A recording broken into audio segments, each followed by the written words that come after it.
Who am I? You sure you want to know? The story of my life is not for the faint of heart. If someone said it was a happy little tale... Satsu?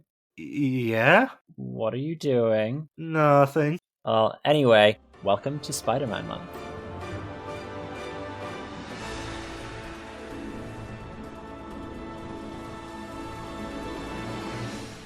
Hello everybody, and welcome to another episode of Spider-Man Month. My name's Satsunami, and joining me today is none other than the emissary from hell himself, the one and only... Craigy C, welcome back. It's me. I can't top that, so yeah, it's me. You weren't expecting that, I were was you? not.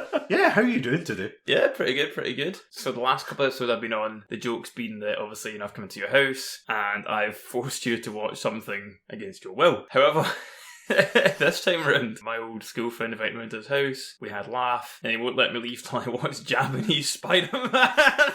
So here we are. How the turntables.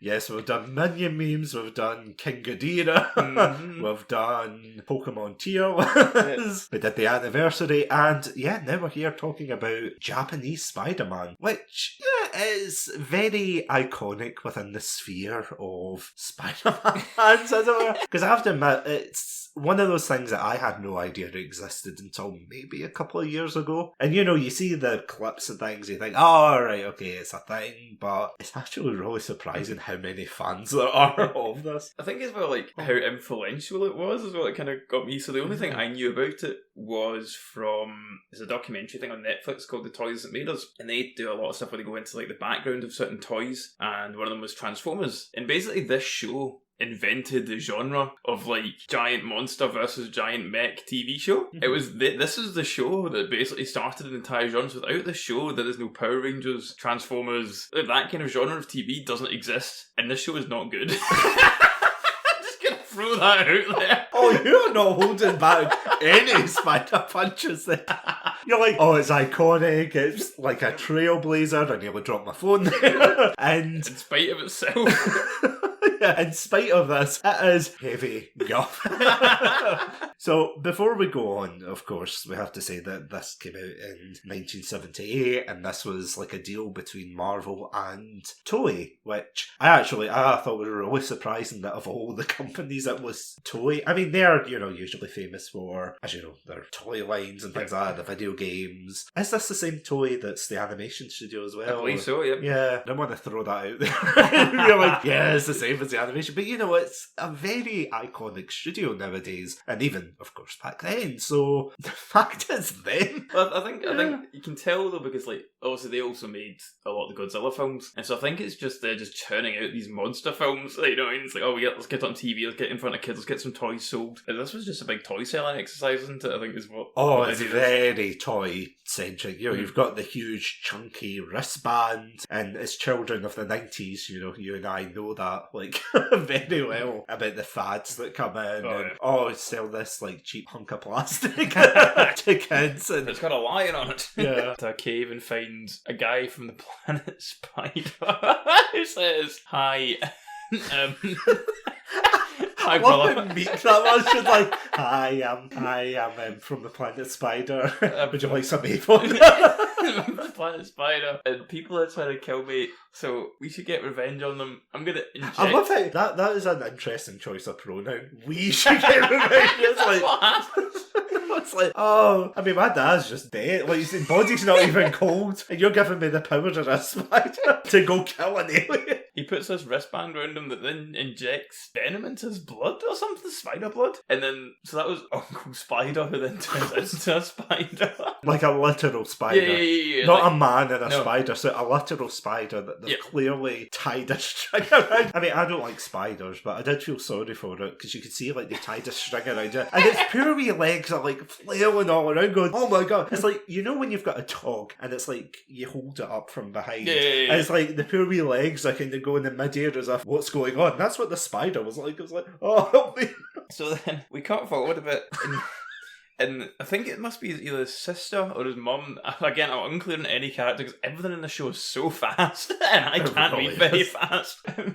So she's like, "Oh, he's just been in his bedroom. He's moaning. He's not been the same since his dad died," which obviously it happened 5 minutes ago. Yeah. And then get over it. There's a spider in his room who goes, "What are you doing? Why are you not Spider-Man yet? Get over it." The worst mental health coaching of all time. I was going to say POV, you're a Marvel fanboy. Why aren't you Spider-Man yet? Can't put on the suit. So Spider-Man stands up, pushes the button on his wrist strap thing, and then he does a zip on his back, which was the weirdest part of the whole thing, because the suit like flies out of the wristband, lands on him, and then you see him zip up one bit, which I thought was really weird, like weirdly specific. And then he's Spider-Man. He goes to... It's okay, Craig, you're in a safe space. It's so confusing. I can't remember anything. We watched it half an hour ago. It feels like a lifetime ago. The memories are slipping away as I'm saying it out loud. It's like my photo. So I don't know, why did he fight the dragon? Oh, someone was like, oh... Yeah, it was the Amazoness or something wanted to stop him, so she literally picked a monster out of her pocket, like some kind of Pokemon. Threw it, and obviously this predates Pokemon. Did this inspire Pokemon?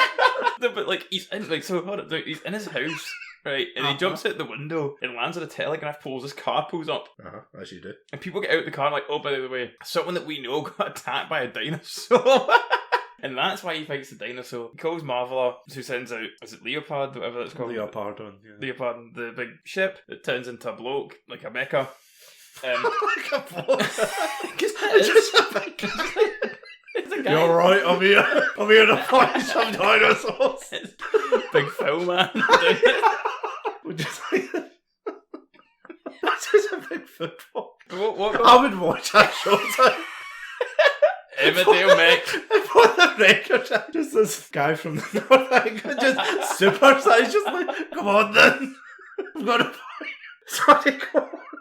So, and one of the things that's so weird about this whole show is that, like, Peter Parker takes no time to learn anything. Oh, he's not Peter Parker, obviously, but our protagonist. Can I just say, sorry, this is like one of the moments where I wish we did have cameras. Because the amount of facial expressions going on here is just... Oh, delightful. But sorry, go. I think that's it. And then so he calls over the space suit guy. He throws a sword into the dinosaur bloke who just explodes. Peter Parker had no problems with murder. And also, was that what the dam from GoldenEye was, or was that the next episode? I can't remember. That's the first episode, yeah. Oh my god. So because he crawls up it and then he throws... Oh yeah, they spent a lot of time looking at his arse. That was another thing. A lot of time looking at Spider-Man's arse.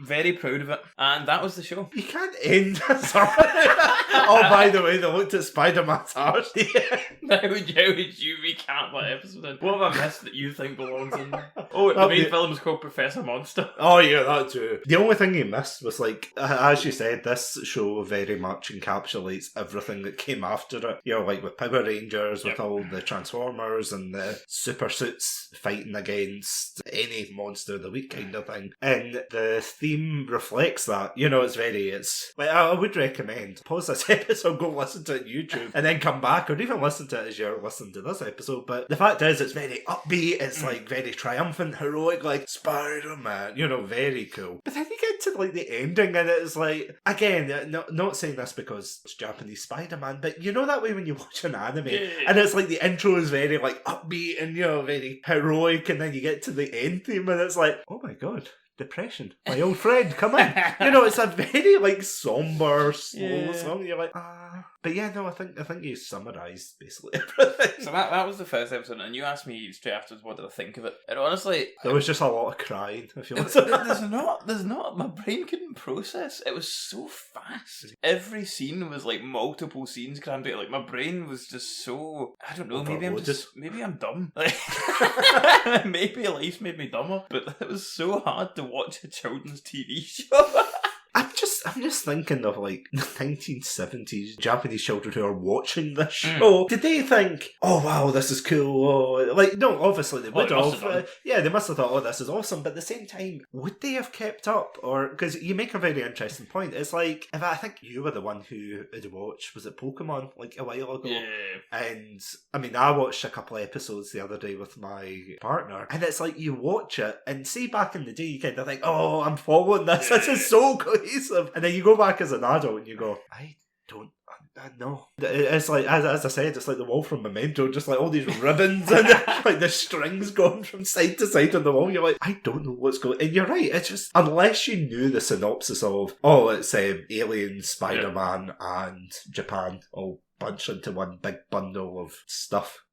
There's no word, just stuff. I guess as a kid you don't care. Like no, there's like, we also went back and we watched the Pokemon movie. The two of us, we watched the Pokemon movie a while back. Oh, yeah. And it's pretty dreadful. I think that's the general consensus as well. I don't think I'm being controversial here. It's pretty bad. But as kids we thought it was incredible. Oh, and it was like, because you don't really care as a kid. And I think like this is probably the same Japanese Spider-Man as like, oh, look at the bit where the guy goes pew pew pew and there's flips in it. Yeah. And like the fight scenes were a kind of a mess because like it was hard to tell what was going on because there was so many camera cuts and things going all like things out of sequence. But there was lots of flips in it. There was Spider-Man had a couple of one-liners. I think as a kid I would have loved that, if I'm being totally honest. No, I mean, it does have the entertainment value though. It's like when we watched Godzilla vs. King Ghidorah, it's one of those films that you watch it, but you watch it, you know, with a friend and you get to riff on it, you get to make all these jokes, and it's like a hell of a lot of fun. But you wouldn't really like watch it yourself and kind of go, oh, that was a great film, I can't wait to recommend. You know, it's like, it's something fun to kind of riff on with your friends. It's not so much fun to be in your own being like, oh yeah, this is my favourite film, please let me out the basement.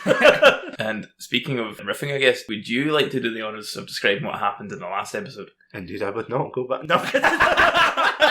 I can try again, but... Yeah, no. So, of course, the second episode, the 41st episode. Would you believe there's only 41 episodes? Shameful. Such a weird number to leave it on as well.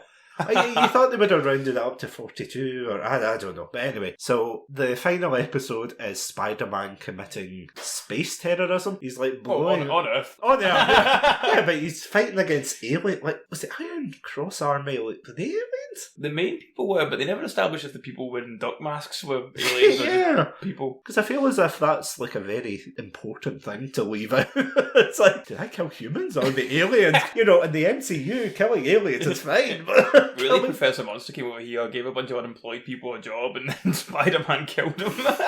Do you know there is actually a scene in one of the episodes, obviously I don't know which one, but he actually gets a gun.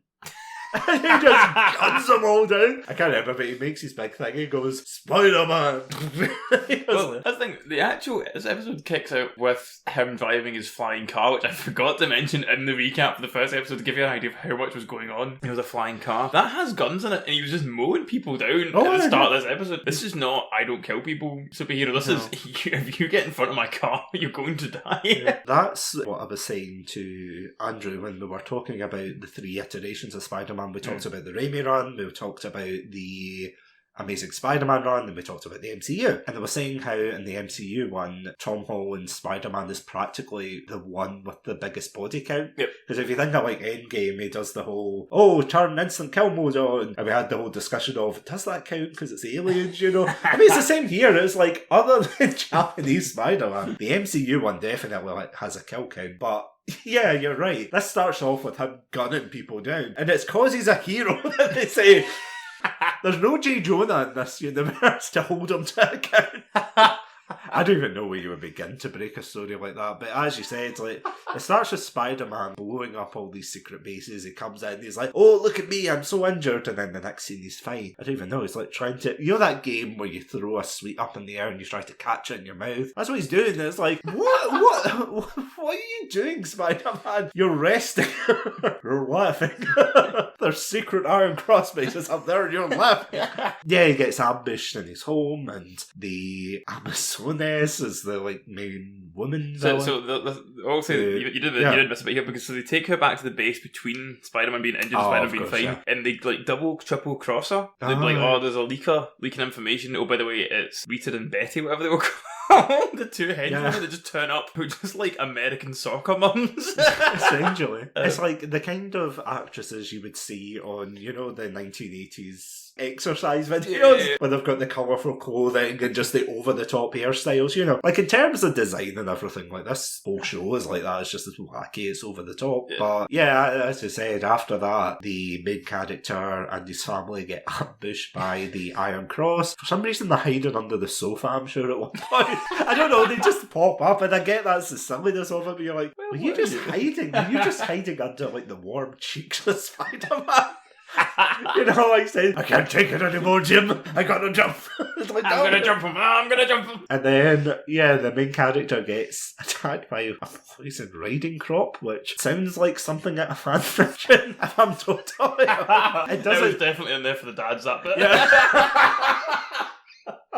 It was not. I mean, any diehard Spider-Man fans out there, I implore you to prove me wrong. But I'm pretty sure in the run of Spider-Man there is not a poison riding crop. I don't know, was Kraven the Hunter, like, did he have like a poison riding crop at one point? You know, I don't want to read that comic, but I just want to say I don't need to know, I just want to know. I need to know for my own sanity so I can sleep tonight. But yeah, sorry, fan fiction is like, yeah, he gets hit by a riding crop and then of course he goes and tries to save his girl, sister, friend, I don't know. And yeah, ends up, the Amazoness, she can shapeshift. It's like, which they revealed in episode 41. That's a hell of a twist, by the way. I mean, maybe, yeah, like maybe she can in the other episodes. I don't know. Quite frankly, I don't want to know. But she introduces the power. She literally goes, by the way, I'm going to show you my new power that I can shapeshift, and everyone's like, alright. And yeah, of course, he starts to go numb because of the poison riding crop. And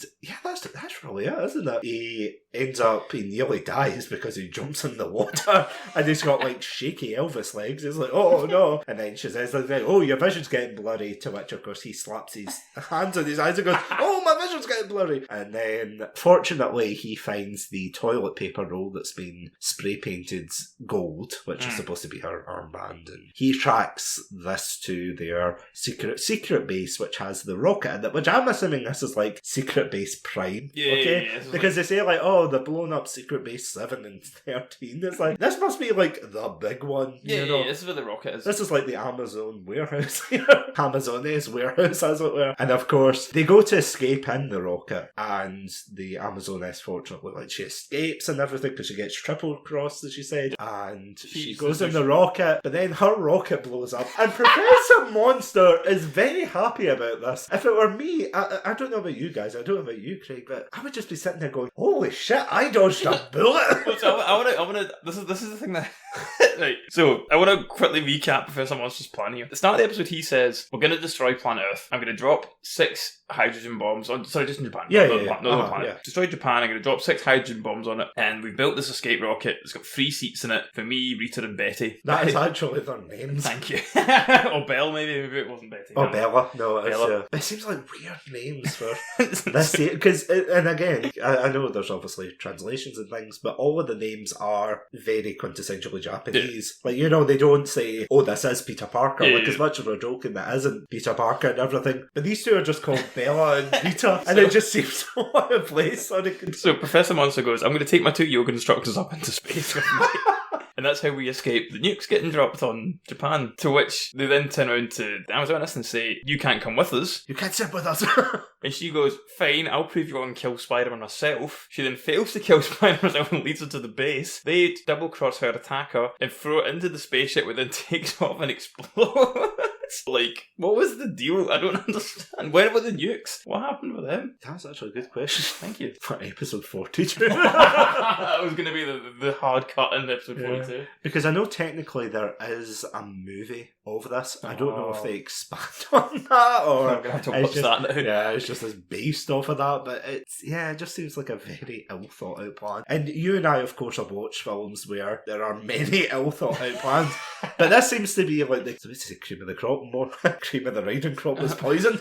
But Poison of the crop. poison of the crop. But this is the cherry on top of poorly thought out ideas. Like, there's no way someone looked at this and thought, oh yeah, that's a good idea. Even for a children's show, it's like, oh yeah, this is a good idea. We're going to drop these bombs. What happened to the bombs? And he's just thinking, shit. I mean, with the bombs on is that why it blew up? You know? No. Even then, it would have been a bigger bang than just. So Peter Parker gets to the base. I love how we're just calling him Peter Parker. Not Peter Parker gets to the base. And wait, why am I recapping this? Back to you. So Peter Parker gets to the base. You're recapping it, not me. You could look up his actual name here. Yep. This is the thing as well because I can't read subtitles very well, so it's like. It's fired up on the screen. It's like, oh my god, there's so many names. Takuya Yamashiro. Yeah, so Yamashiro gets to the base and he fights all three of them, the two yoga instructors and Professor Monster, and just wipes the floor with them. Like, he goes in and just batters three of them. Professor Monster turns huge. He calls in... Sorry, I love the very delicate language you used to batter, as if he just kicked them to the ground and started laying it. For some of them he did, you know. It is a one-sided affair. Like, it's not like you know how like films you have to always have the back and forth and looks like the hero's about to lose. There was no doubt Spider-Man was going to win here. He turned up and mauled everyone. Like, Professor Monster gets big and he goes, it's fine. Gets in his flying car. John joins up to Leopardo and they use a magic sword, flies through the Professor Monster's chest and explodes him from the inside. And then it hard cuts, there's no death sequence. He explodes and it hard cuts to Spider-Man on a beach as the narrator goes, well, that was it, well done lads. And that's how it ends. There's a point in the watch along where I say, there's no way they're finishing this show, this is going to end in a cliffhanger. Because there's like 6 minutes left in the episode. Yeah. Did this start speedruns, do you think? Is this also the precursor to speedruns, Pokemon, Power Ranger? It definitely felt like playing D&D and someone has to go. In like 5 minutes you just cutting through the story. It's like, oh, my bus is in 10 minutes. Right, okay, here we go. It blew up. The end. What I will say in defense of Spider-Man, or Japanese Spider-Man, is that at least they done something different. Oh yeah, totally. Like, don't get me wrong, I know sometimes it doesn't work, sometimes it does work, but I am glad that at least they just went Boston all crazy. Because you can't exactly say, oh, it copied Power Rangers or Kamen Rider or anything. Oh, they copied that. No, they copied Japanese Spider-Man. It's so crazy, and it is just why people love it so much. You know, it's not just, oh, we love it because it's so goofy, and it is goofy, but, you know, it's because it's so different, it stands out. I think that's the problem, and again, Andrew and I did talk about this when we talked about the other 3 iterations of the mainline series, but, you know, it is that idea, isn't it, that some of them you think, oh, that's a bit forgettable, or this is forgettable. The reason it's forgettable to us for Japanese Spider-Man isn't because it's boring. It's because there's just so much going on, you're like, what am I watching? Why is he flying in the air? Why is there like 3 cuts and the same guy flying? The thing that this has given me ammunition for the rest of my life for when anyone ever now, like on Twitter, ever complains about these Western people making like Dragon Ball Evolution, right? Yeah. Or like Netflix are making an adaptation of this Japanese show. How terrible is it going to be? It's like, lads, look at Japanese Spider-Man. This works both ways. I mean, do you think this is like the Dragon Ball Evolution of Spider-Man? Yes. Because I also thought Dragon Ball Evolution was okay, because it wasn't a terrible film, Dragon Ball Evolution. It's a bit like, maybe the best prime example I can think of is the Super Mario movie. Oh, right, okay. We're getting into controversial territory here. The Super Mario movie, if it wasn't called that, if it was just called Big Plumber Day Out, right? People wouldn't remember it because it's just a decent sci-fi film. Yeah. Right. If this was called Emissary from Hell and not called Spider-Man, but you know what I mean, if they did the exact same thing and it wasn't Planet Spider, it was Planet Bloke, and it was just gave him a beer belly and he just started fighting. Right? People wouldn't remember this, but because it's Japanese Spider-Man, it's so wacky. My point being with all this, this is unbelievably weird, and I love it. But it's also terrible, and I want to draw that distinction. For legal reasons, it's great, but I want no part of it. But that scene in the Raimi Spider-Man, it stinks, and I don't like it. But also, that is what they did to change it for their culture. And so, like, when people complain about things like Dragon Ball Evolution or Super Mario movies, like, this is what they did as well. This was the Japanese attempt of making that work for them, and it did, which is weird. Because did very well, apparently. Or very influential, so... Well, considering Toei were like, it was either Toei or Marvel, but the fact they were just like, Marvel, whatever you do, please don't tell anybody about this, please. For the love of God, do not tell anybody about the fact that we have released this show. Apparently Stan Lee liked it. I did. I read that. Yeah, I was really surprised, and I thought that was quite wholesome. It was like, oh, it's a different adaptation, but I love it. I was going to like sum up and be like, oh, would you recommend this? But I don't think you'll recommend this to anyone. I think I would. Really? I think plot twist. I think you have to watch it to believe it. To comprehend the madness. Yeah. Watch the first episode. Oh yeah. Don't watch the show. We've watched this first episode, last episode, and I have no interest in watching any other episode. But that was a good time. Yeah. Would you recommend it? If you're a Spider-Man fan and you want to see something crazy, like a crazy adaptation, go nuts. Go absolutely. Fill your spider boots, as it were, or your lack of, as we saw with that actor. Because it's like, do you remember years ago we went to Comic-Con and there was just one weird year, and I don't know if it's because Far From Home came out or what the reason was, but there was just so many Spider-Men going about in the skin-tight costumes, and they weren't wearing shoes. They were just in there. I have seen cosplayers that go around, and obviously they cosplay as like people who don't usually have like shoes or not shoes, but you're like that kind of outfit that you can't really translate well. Yeah. So usually they wear skin coloured shoes or whatever. Yeah. It's like, no, with these Spider-Men, they just walked around. I think there was maybe one or two that had trainers on, but the rest of them were just Bilbo Baggins. Just feet out for Spider-Man. I was like, enjoy your hobby, man.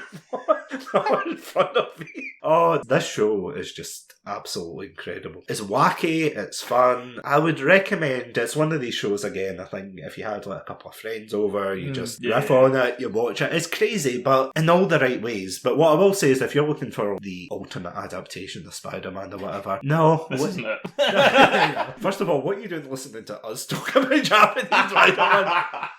All I can say is it's great that it managed to influence a generation of these types of shows, for better or for worse. I mean, I'm sure there's like parents that raise children in like the 90s, early 2000s, and right now they're cursing our names because they're like, what the hell are you saying? I had to buy my children all this plastic shit from Toys R Us. Oh god, that's a blasphemy past the big giraffe. No, like from Power Rangers and all of these kind of shows. You know, all the plastic action figures that someone's got stashed in the loft. Big blue head. I never got that, but anyway, that's next week's episode. We do the watch along with the Power Rangers. I mean, I'd be all for that. I'm not gonna lie to you. Yeah. I have to admit, I think the last time I saw that was when I was a kid, and it was like Halloween. Yes. I don't know why. I just have a memory of me dressed like a pumpkin watching it.